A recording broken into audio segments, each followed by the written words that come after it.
because they stayed with LiDAR and other sensors that Tesla doesn't think are necessary. Right. And the way Elon Musk explains that is, okay, we drive. How many sensors do we have? 2, our eyes. Okay, a Tesla has 8 sensors, 8 cameras, right? And should be a much better driver than a human being as a result. And we think that's where we're going. Mm. For some reason, Waymo decided to stick with LiDAR, even though it creates a lot of noise, which is difficult to separate from signal. And Elon describes it as a crutch, just going to the regulators and saying, see, we have so much data about this specific road at this specific moment in time because of LiDAR. But I think that that is part of this technology race. They have LiDAR, Tesla doesn't. The other is Waymo is not vertically integrated. So its cost structure is 30 to 40% higher and will remain 30 to 40% higher because it depends on intermediaries. So Hyundai, and they're partnering with Hyundai now, but Hyundai itself relies on intermediaries. And each step along the way, there are fees. There's a profit margin cut. Tesla doesn't have to pay that. And it doesn't have to deal with the supply chain problems when one part of the supply chain in a different company is not cooperating with another part of the supply chain. So we think that if you give both Tesla and Waymo a $5 billion budget for CapEx, that as they're moving into scale production, Tesla will be able to produce fewer than 100,000 vehicles, while Tesla is able to build more than 350,000 vehicles. And this is a scale game, and the company that gets the cost structure down to the lowest level and can take passengers, transport passengers from point A to point B, the fastest, the safest, and the least expensively, and that's where the cost comes in, is going to win this game. It's just like Uber, Lyft. The more successful one of them is, it will beget more success because they'll have more cars roaming and more people feeling they can rely on this service more than they can rely on a different service. In your financial model, what is your assumption on the pricing? Let's say I'm someone who wants to take Tesla's Robotaxi in Austin in June. How much will I be paying for a ride relative to taxi and Uber? I think at the beginning of any new innovation, what you will find is the price point is just below what they're trying to replace, even though their cost structure will go much lower. So they will make huge profits in the beginning while they've got this price umbrella of taxis and Uber. In the US, that's $2 to $4 per mile. So they could price at, a little below $2 and be extremely profitable because we think the costs associated with autonomous mobility, at least the way Tesla is doing it, are going to drop to 25 cents per mile. So there's a lot of room for profitability there. If you go to other parts of the world, like China, Baidu, for example, Baidu's Apollo is in Wuhan, in China. The taxis there and ride hail there, human-driven ride hail, cost 35 cents a mile already. And so the opportunity set, at least in Wuhan, I think in Beijing it's better, and Shanghai to earn more profits, but the opportunity is much less profitable in Wuhan. So any company looking at how they're going to allocate resources will go to the point of highest profitability first, so that they can fund the build out of the rest of the network in the rest of the world. In terms of international expansion, after US, where would they go? You know, it's interesting. We know that in China, at one point, China was considering giving Tesla data, exporting to Tesla in the US data on Chinese roads. I think the recent brouhaha in Washington has stopped that. So Tesla is trying to put together a service based on videos of driving on roads that it sees there. That's going to be very difficult. So a local player will probably have a better shot at success in China. But we'll see. You never know with Tesla, right, how creative they're going to get, and how generative AI is going to fill in some of the gaps, and how just general knowledge of roads in the US, again, they're just using computer vision. They're not really using maps. And computer vision, you can use anywhere, right? A car, a robot, powered by generative AI, should be able to figure out the roads over time. So we'll see. And then in other regions, honestly, we think regulations have not even allowed full self-driving in. right. And their regulations are very focused on safety. And until an autonomous vehicle is maybe 10 times safer than a human being, I don't know. I don't know what the number is. They're probably not going to allow it. Right. You just don't know. It's regulations. So the rest of the world will be probably watching the success in the US. Yes. If the US become too successful, maybe they will allow robotaxi to come to their countries. Yes. Is that how you are thinking? They're also going to try and give their local companies an opportunity to catch up with Tesla and Waymo. They're already seeing share losses when it comes to electric vehicles. So I do think they're going to try and give those companies a shot to jump into the autonomous age. So I think that's part of the regulatory gridlock as well. Short-term concern. Do you worry that Elon Musk's association with the US politics may have hurt Tesla's brand in any meaningful way?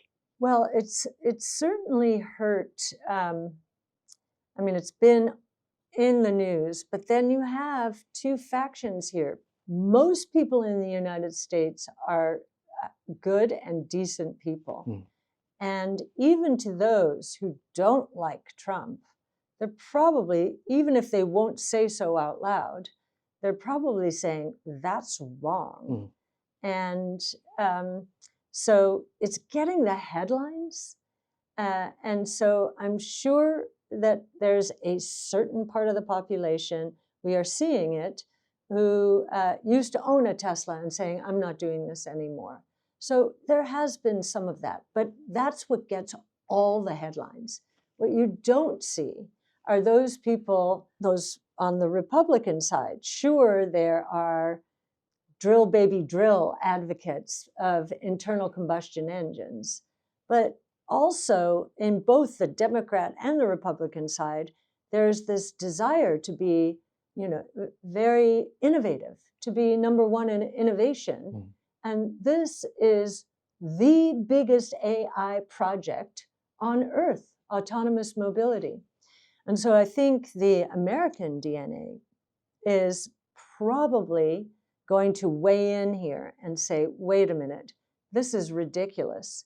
And when the low price car comes in and more people are able to try driving in a Tesla with the hopes of buying one, I think we're going to actually see a backlash to this criminal behavior. That's what I believe. Now, consider the source.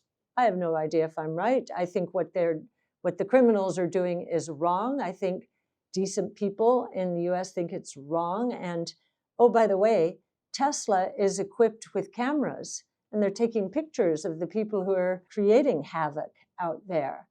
and they are now being prosecuted for it. So that will be a lesson learned for some people who might think who might have thought, yeah, I'm with that group. They may think otherwise if they think they could end up in jail. So I think it's all going to sort out. That innovation will win. It always does, certainly in America, but in most parts of the world. I'm going to put that question, also this question, before your long-term outlook on Tesla. Again, on short-term concern on Tesla. From Tesla's shareholders' point of views, it's natural to wonder if Elon Musk's many projects might keep him from fully focusing on Tesla. Yeah. He's juggling not just Tesla, but also SpaceX, Neuralink, Boring Company, and other ventures. On top of that, he's being now involved in politics recently. While Musk is known for handling big challenges and using his different companies to create new ideas, the question is, can he keep giving Tesla enough attention it needs to keep growing? Are you not worried? Yes, we've watched as he's added more companies to his repertoire. This has been a question all along. And we've watched how he works. What Tesla does is using first principles research, not relying on what anybody has done in the past, very focused on physics, the possibilities. He will set a timeline. It's aggressive. He'll set a timeline for a goal, like scaling the Model 3. And if that timeline is intact, he's somewhat hands-off. But if it's not intact, he's sleeping on the floor in the factory, right? And he's maniacally focused on breaking through what obstacles have evolved. The same has been true with autonomous. He doesn't have to worry about the manufacturing of electric vehicles anymore. Now it's autonomous, two forms of autonomous. One is autonomous driving, and again, timeline not being met. He has in-depth weekly meetings with the team to break through the barriers, and they are now doing that. He's been obsessed with this, we know, but he's not dealing with the rest of the company. He's letting the people he's hired, the people who want to work for Tesla, because they want to solve the most difficult problems in the world, and they want to work with this genius. So he's surrounded by great business leaders as well. Now we're just about there on autonomous when it comes to robotaxis, and he's focusing on humanoid robots. Now he's just setting the time. This is very early, so he doesn't have to be that much involved right now. Why? Because humanoid robots involve the convergence of the same three technologies that autonomous vehicles do. Robots, autonomous vehicles are robots. Energy storage, they will be electric. And AI, they'll be powered by AI. Same three are converging. So he knows more than anyone else out there about a humanoid robot before he starts that business. And he's moving very quickly, he and his team. And in fact, you have to give all praise to the amazing team that Elon has built. So now what's interesting in the last week or so is he's combined, to everyone's surprise, two of his companies, X and XAI. And we own both in our venture fund, which is really interesting. Nobody expected this. We thought we were buying into another tranche of X. And then what was announced was the combination and our pro rata purchase of the combined company. So that's interesting that there is a consolidation taking place here. And this is the beginning of the grand plan. So why would he have built all these companies? Well, first and foremost, to solve very difficult problems and to change the course of humanity. You know, when it came to Tesla, why did he start it? To save us from an environmental disaster. That's why he started the company. Now, each of these companies is spewing out different kinds of data. And if we're right on the convergence of all of the technologies that we're focused on, so robotics, energy storage, AI, as I just described, but then throw in blockchain technology and multi-omic sequencing. Elon, and there's some master plan out there where all of this data, if you think about Neuralink is getting data about the brain, you know, constantly. What are neural networks? What is AI? Neural networks are patterned after the brain. All of this is coming together. And he has some grand plan out there. He's getting data from SpaceX. Again, nobody else has that data. Right. Neuralink, no one else has that data. X, no one else, only X has that data. Tesla, of course, no one else has that data. Boring company, underground travel, which will probably be more relevant to Mars than it will be to the Earth, but let's see. And this may all be about Mars for all we know, right? But there is a grand plan there. And I think we've learned over time, when you add more proprietary data to large language models, it makes them better.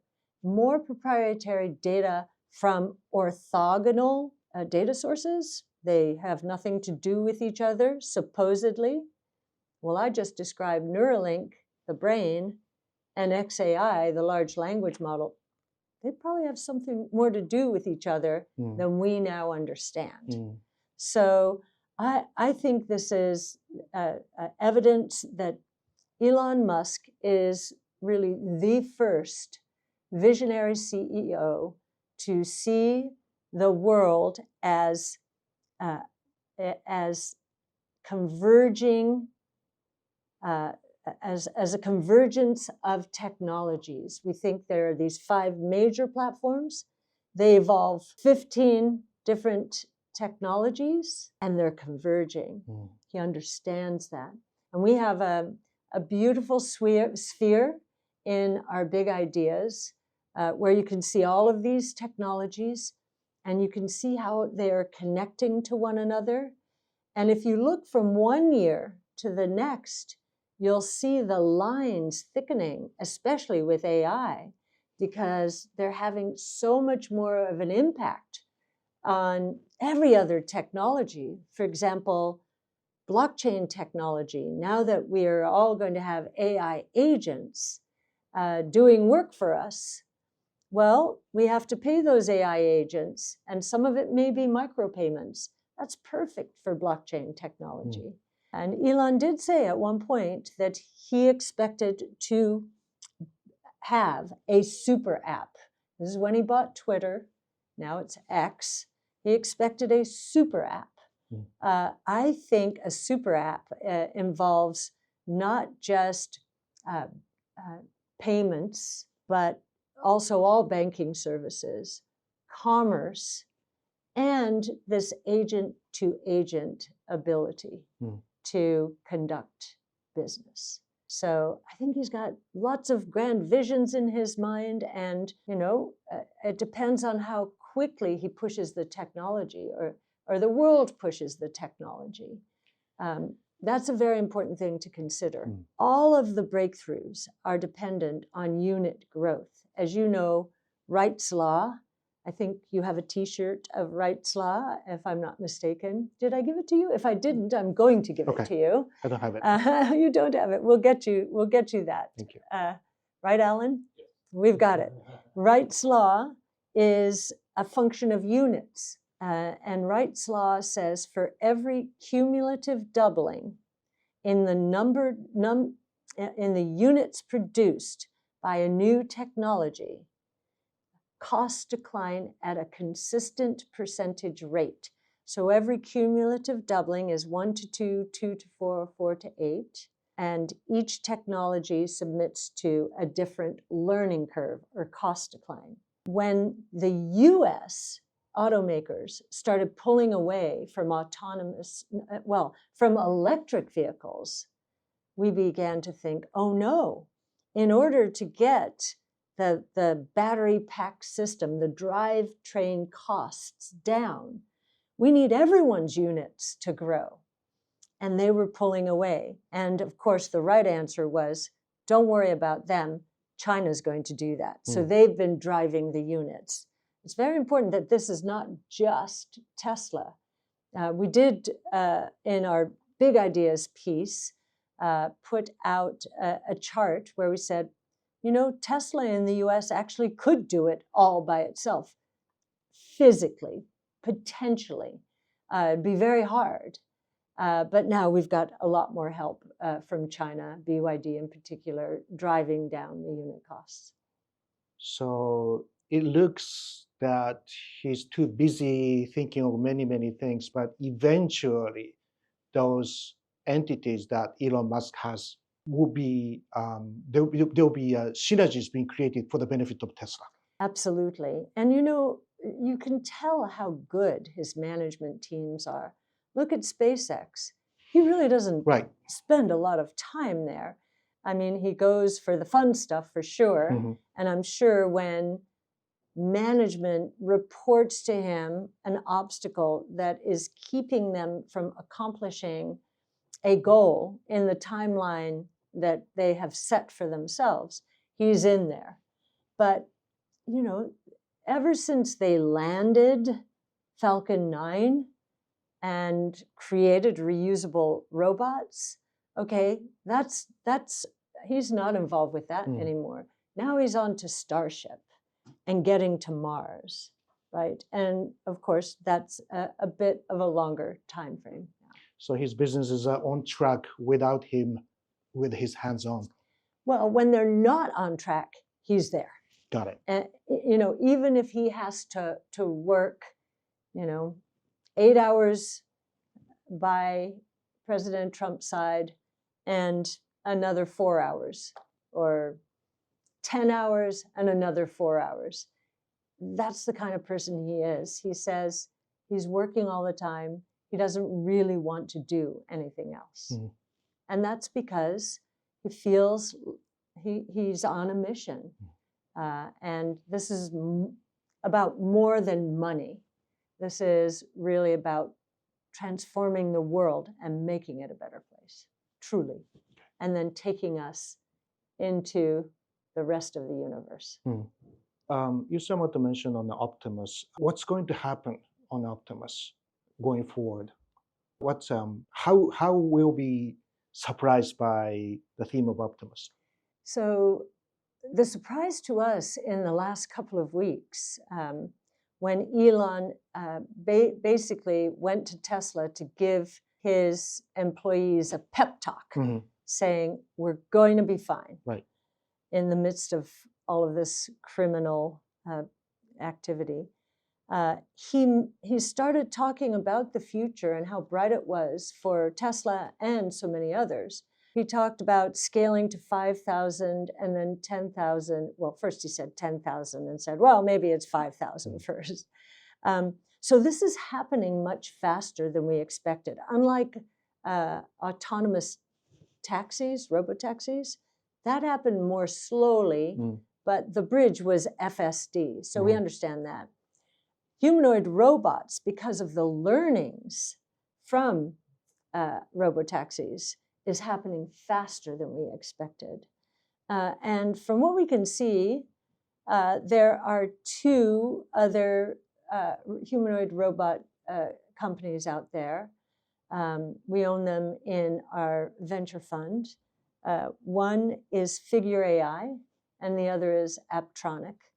But again, because of what Elon and his team have learned about the convergence of these 3 technologies, I think they're moving faster now. And what does this ultimately mean? I mean, Elon thinks that the humanoid robot opportunity is bigger than the robotaxi opportunity. We have sized the robotaxi opportunity not just for Tesla, but for everyone in every part of the ecosystem at an $8 to $10 trillion opportunity. And the platforms get half of that. And US probably gets a big part of that.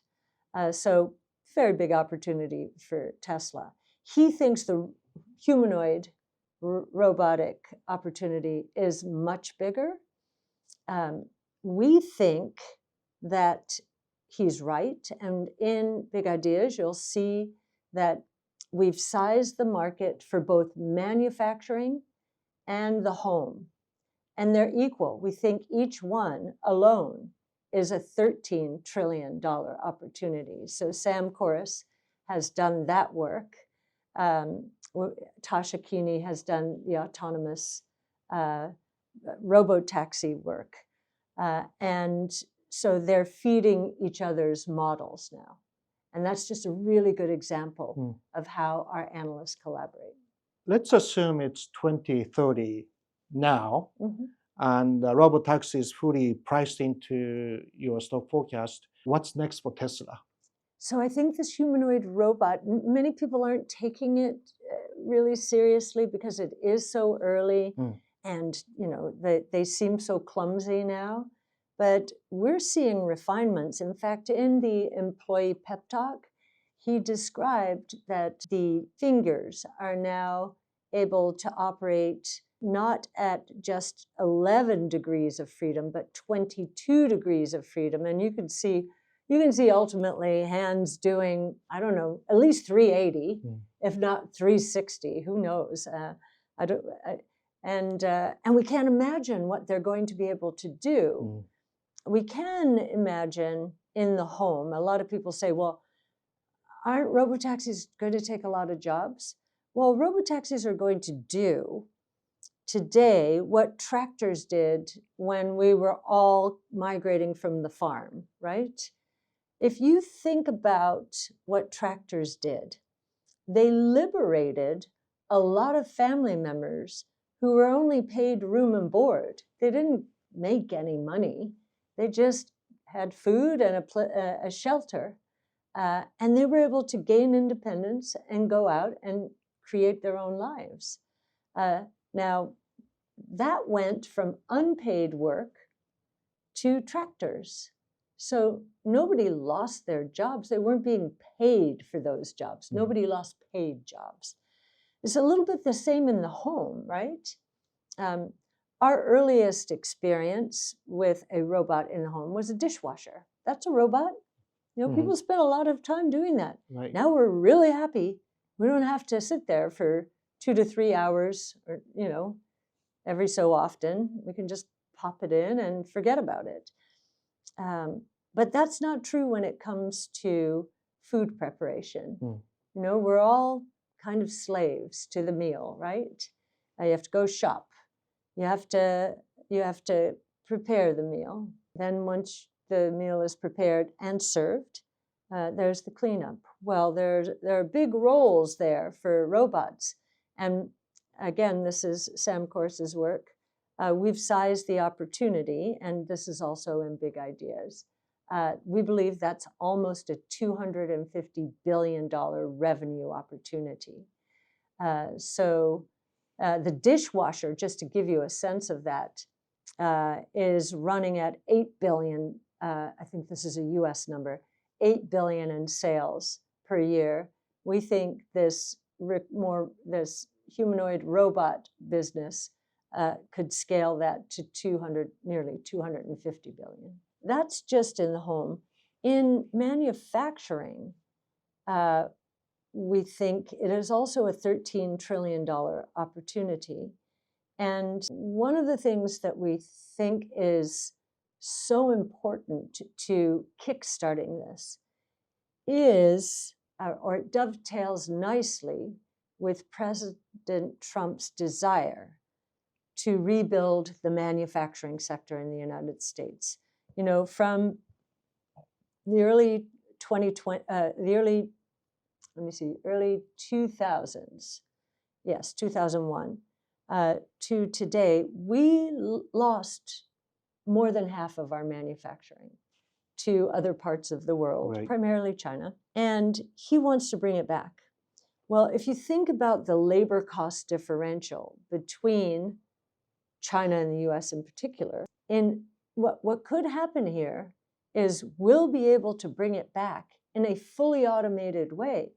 We might do what China did in the telecommunications and financial services space. In telecommunications, they skipped over landline, went directly to wireless, faster than we did. Yep. In the financial services space, they skipped bank branches, physical bank branches, and went directly to digital wallets, WeChat Pay, Alipay, in the pocket, on the phone, in the pocket. They did that faster than we did. We're just starting a lot of that now. We should be able to leapfrog China now in manufacturing with the most automated solutions, thanks both to robotics of all kinds, including humanoid robotics, and AI in the knowledge worker part of the manufacturing space. So we will have potentially the lowest cost, most productive manufacturing sector in the world. I don't know if that will happen, but that is certainly the opportunity here.